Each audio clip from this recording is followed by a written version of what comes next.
Cost Hunter, മലയാളത്തിൽ പറഞ്ഞാൽ പ്രേതവേട്ടക്കാരൻ.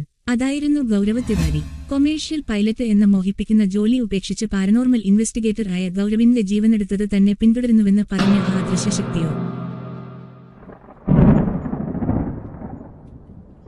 Pilot ആകണമെന്നായിരുന്നു ഗൗരവിന്റെ ആഗ്രഹം. പഠനത്തിൽ സമർത്ഥനായിരുന്ന ഗൗരവ് ഉപരി പഠനത്തിനായി 2003-ൽ വിദേശത്തേക്ക് പോകുകയും അമേരിക്കയിൽ വെച്ച് കൊമേഴ്ഷ്യൽ പൈലറ്റ് ലൈസൻസ് എടുക്കുകയും ചെയ്തു.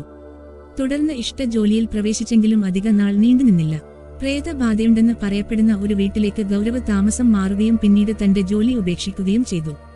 പിന്നീട് പാരനോർമൽ മേഖലയിൽ പഠനം പൂർത്തിയാക്കി ഇന്ത്യയിലേക്ക് തിരിച്ചെത്തുകയും 2009-ൽ രാജ്യത്തെ ആദ്യ പാരനോർമൽ സൊസൈറ്റി രൂപീകരിച്ചു. ഡൽഹിയിൽ ഓഫീസ് തുറക്കുകയും ചെയ്തു. ദിവസവും 500ഓളം ഇമെയിലുകളും ഫോൺ കോളുകളും ഓഫീസിൽ വന്നുകൊണ്ടിരുന്നു.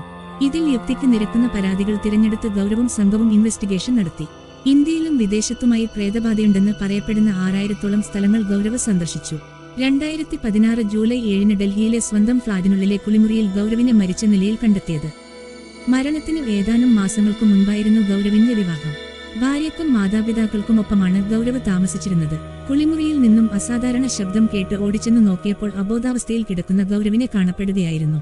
ഗൗരവിന്റേത് ആത്മഹത്യയാണെന്ന് വിധിയെഴുതി ഡൽഹി പോലീസ് കേസ് ഫയൽ മടക്കി. ഗൗരവ് ഒരിക്കലും ആത്മഹത്യ ചെയ്യാനിടയില്ലെന്നാണ് വീട്ടുകാരുടെയും ബന്ധുക്കളുടെയും നിലപാട്. ഗൗരവിന്റെ കഴുത്തിൽ കാണപ്പെട്ട കറുത്ത പാടുകൾ ആത്മഹത്യയെന്ന സംശയം ബലപ്പെടുത്തി. എന്നാൽ ഗൗരവ് എന്തിന് ആത്മഹത്യ ചെയ്തുവെന്ന ചോദ്യം ഇനിയും ബാക്കിയാണ്. മരിക്കുന്നതിന് കുറച്ചു ദിവസം മുൻപ് ഡൽഹിയിലെ പ്രേത സാന്നിധ്യമുണ്ടെന്ന് പറയപ്പെടുന്ന ഒരു വീട്ടിൽ ഗൗരവും സംഘവും ഇൻവെസ്റ്റിഗേഷൻ നടത്തിയിരുന്നു.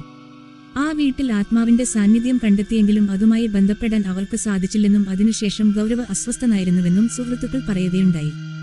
അതിനുശേഷം ഏതോ അദൃശ്യ ശക്തി തന്നെ പിന്തുടരുന്നതായും തനിക്ക് അതിന്റെ സാന്നിധ്യം അറിയാൻ സാധിക്കുന്നതായും ഗൗരവ് പറഞ്ഞിരുന്നുവെന്നും ഭാര്യ പോലീസിനോട് വെളിപ്പെടുത്തി.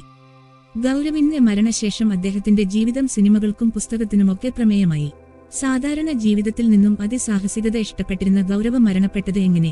ഗൗരവ് പറഞ്ഞിരുന്ന ആ അദൃശ്യ ശക്തിക്ക് ഇതിൽ പങ്കുണ്ടോ?